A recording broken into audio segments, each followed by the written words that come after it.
When you're a new doctor in Gotham City, it's very difficult to be an optimistic person, and for this particular doctor named Nat in Detective Comics 1100, she's about to reach her breaking point. Because when she walks into the break room and sees the senior physician Ava sitting there in the dark catching her breath after stitching up a fellow doctor, they talk to one another, with Nat asking the sad question of why they even bother doing what they're doing. In one night, she's had 16 patients, one with an open fibula and tibula fracture, half of them with lacerations, and almost every single one of them had a concussion, not counting for the one that Batman rescued from a fire with smoke inhalation injuries, in addition to them having second and third degree burns. To which Ava then smirks and says nobody died. And that prompts Nat to point at the bat signal through a window and says that he's out there every night doing this, him and the rest of them. And it's only a matter of time before one of them hits somebody too hard or too many times, and then it's murder, which then causes the room to fall silent. That's when Ava stands up and asks her how long she's been working here, to which Nat has actually only been in Gotham for about 7 months, so she's still only kinda new to what Gotham City is really like. Ava, on the other hand, has been there her entire medical career, and now a senior resident for the past 3 years. And she asks Nat if she knows what they used to call the graveyard shift back when Ava first started, because once upon a time,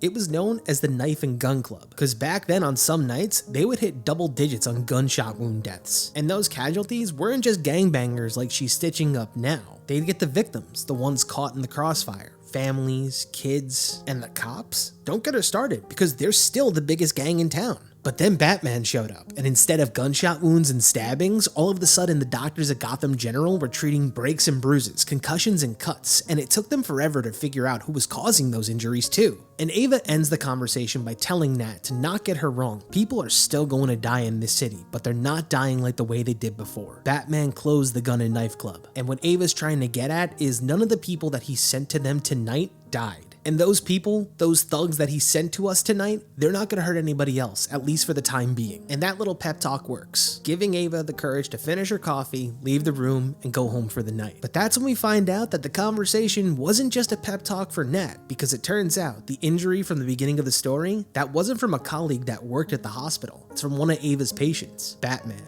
And the reason why she said what she said is because she wanted him to know that he is making a difference. And even if it's easy to forget, Ava will always be there to remind him.